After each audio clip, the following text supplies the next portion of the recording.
Ale Grove right here at the Centerpoint Energy Dayton Air Show presented by Kroger. I'm with Aaron Fitzgerald of the Red Bull Stunt Helicopter. Aaron, tell us a little bit about your background. Well, I've been flying helicopters for about 30 years or so, and I've been flying this one specifically for around 7 years.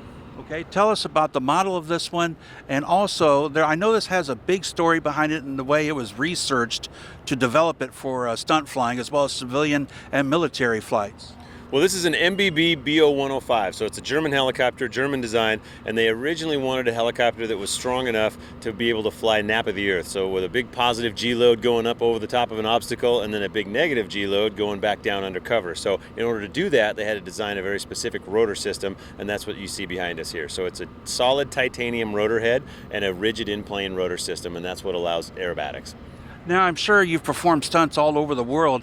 Are there any special places that you've always enjoyed going to, if anything, just for the view that you get from flying in this helicopter? I've been lucky enough to be able to do aerobatics in some very unique places like New York City, for instance, right in front of the Statue of Liberty. But particularly for me, I'm kind of a beach guy, so I like the beach shows. I like doing Pensacola Beach. I like Fort Lauderdale, of course, Huntington Beach at home, and then historic places like Dayton, Birth of Flight. Places like that, it's an honor to be able to fly. Now, if I'm correct, this also, not this particular helicopter, but this model of helicopter also works in the civilian and military divisions as well. Is that correct? That is correct. There were about 1,500 of these built, and they're used all over the world for all kinds of different purposes. Specifically what you mentioned, they do use them for EMS because it has clamshell doors in the back of the fuselage, so you can get a stretcher in there. So they were used all over the world for EMS purposes, and then a lot of law enforcement and militaries use them as well. When you're performing, of course, you're using a lot of fuel as you're flying. That changes the weight of the helicopter, I'm sure. Does that determine where and how you do your stunts? Yes, I have to fly the fuel load down to a specific amount before I can even start doing aerobatics. If it's too heavy, then we don't do any aerobatics at all. So I burn down to like the last 20% of our fuel before I do any aerobatics. But it does change the weight as you're burning fuel down. We burn about a gallon a minute, so we're losing roughly 7 pounds a minute. Tell us about how your background in Hollywood helps you in piloting this helicopter. Well, the thing I do in the film industry is camera support with helicopters. So generally I'm flying a helicopter that has a camera on it, chasing the action or filming scenic aerials from the air. Yeah. And just having an eye for cameras and being able to understand what puts on a good show, that helps me in this capacity. But specifically, that's how Red Bull found me and knows who I am, because I was doing some film flying for Red Bull, and then they asked me if I wanted to do the aerobatic program as well. Are there experiences in flying this that you take back to your job in Hollywood? Oh, absolutely, yeah. Just being able to, operate a helicopter in a unique and unprecedented way is something that I definitely take back, and allows me to do more things in normal helicopters as well. How do weather conditions dictate what you do in a show?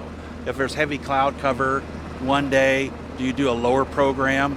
Or, if there's rain expected and humidity in the air, does that change your plans at all when you're doing a stunt show? The only weather limitations I have are the ceiling. So if the clouds are too low, I don't have enough altitude to do the show. I need about 1,100 feet of cloud cover. That'd be the minimum that I can do my show underneath. But rain, wind, things like that don't affect us at all. Temperature, the hotter it is, the harder it is to do the show, but it doesn't limit us. We still perform the show. Where can our viewers go online to find out where you're going to be performing down the road? We have a site, Red Bull Air Force. It has a site. You can go on that. You can go on to any of the Red Bull sites, or just go on YouTube. There's all of our videos and a lot of promotional material up there too. Do you also perform with the Red Bull airplanes as well? I do. We do a combined show that has one of the two airplanes with us. So we do a helicopter, an airplane, and skydivers all together in one 20-minute show, and it's really thrilling. Thank you, Aaron. Appreciate your time. Thank you. It's an honor. We're with Hayden Proffitt II here at the Dayton International Airport and the Centerport Energy Dayton Air Show presented by Kroger.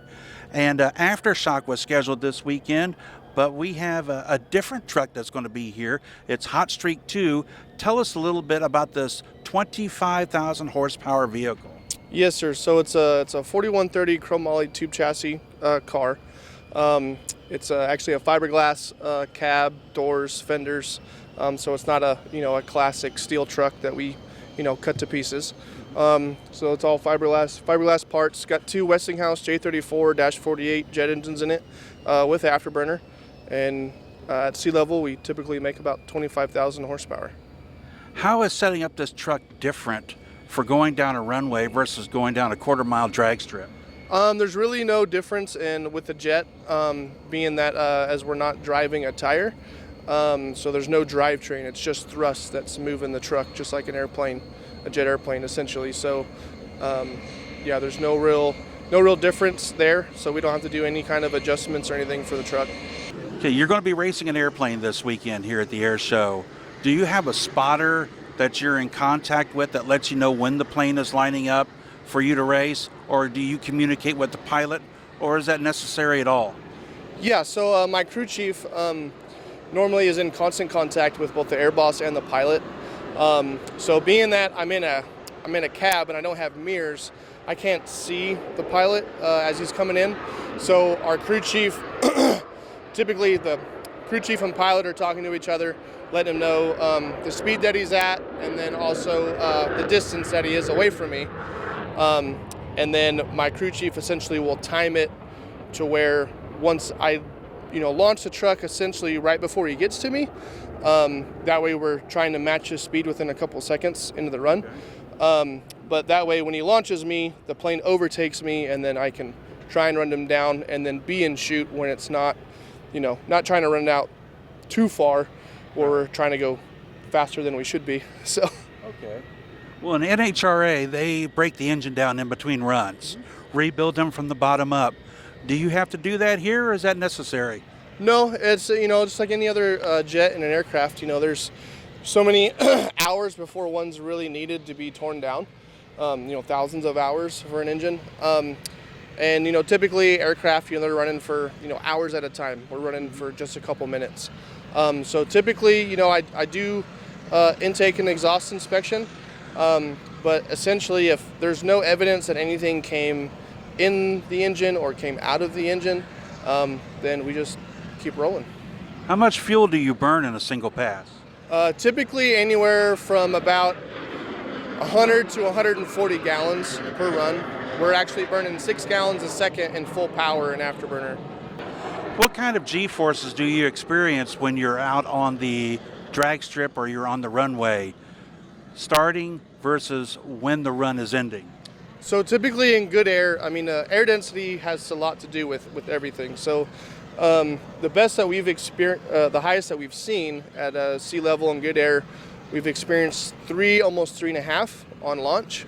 And the truck, being the jet and the powered thrust to weight, it actually continues to accelerate and pull G's as you're going. It doesn't taper off like a lot of tire-driven vehicles. So we've actually seen almost 4.5 positive G in the run. And then as the chutes come out, when you're north of 300 miles an hour, we're anywhere from -10 to -12. Okay.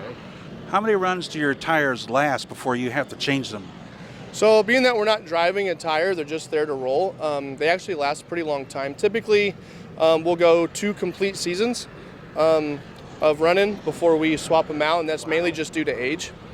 Okay. So, do you do a test run or a test pass either at the drag strip or at the airport prior to spectators coming in to see you do a show? Typically, I don't do it in the truck. I actually do it with our pit vehicle just because it's so expensive to actually run the truck. So, and that's mainly just for me to get a feel for the surface, any humps or anything that might be there. And then also, especially at the drag strips, see how much shutdown we have, just to make sure, can I run the truck all the way through the lights at a quarter mile, or do I need to be in the chutes early just to make sure we have some room there? So typically that's what we do. Where can our viewers go to find out where you're going to be appearing? So you can visit our Facebook page. We have SmokeandThunderJetShows.com. My personal Facebook page, Hayden Prophet. You'll see me. I'm in my fire suit and with me and my wife in the truck. And then I have a schedule there on my personal page for the truck as well. So a lot of people may be familiar with what you do here, and Samaritan's Purse does some things around Christmas time. Can you give us a background of Samaritan's Purse and how it was founded, who founded it, and some of the missions that it does. Sure. The Samaritan's Purse was founded by Bob Pierce, and at that time was located out in the Los Angeles West Coast area. And then at a time Mr. Pierce became sick, he turned it over to Franklin Graham. And Franklin Graham has moved it to Boone, North Carolina, and has developed it since then. So it's been around, Samaritan's Purse has been around since 1970. So in 2016, the Christian movement of answering to international relief events around the world, earthquakes, hurricanes, tsunamis, there was a need to be able to take supplies to those points and also have DART teams, which we call our disaster relief teams, emergency response teams, field hospitals, medical people, to the scenes of those disasters. So it's always been the mission of Samaritan's Purse to be able to answer and help in Jesus' name. So we take the organization's mission and the support that we get, and we devote it to either domestic or international relief. How many DC-8s are currently in the Samaritan Purse fleet? Just the one. Just one DC-8 has done all of the missions. We've had 182 missions since its inception in 2016. And we carried over 8 million tons of supplies all around the world. I understand the DC-8 was rescued from what may have been scrap. Can you tell us a little bit about that story? Yeah, the DC-8 used to be the backbone of the freight industry.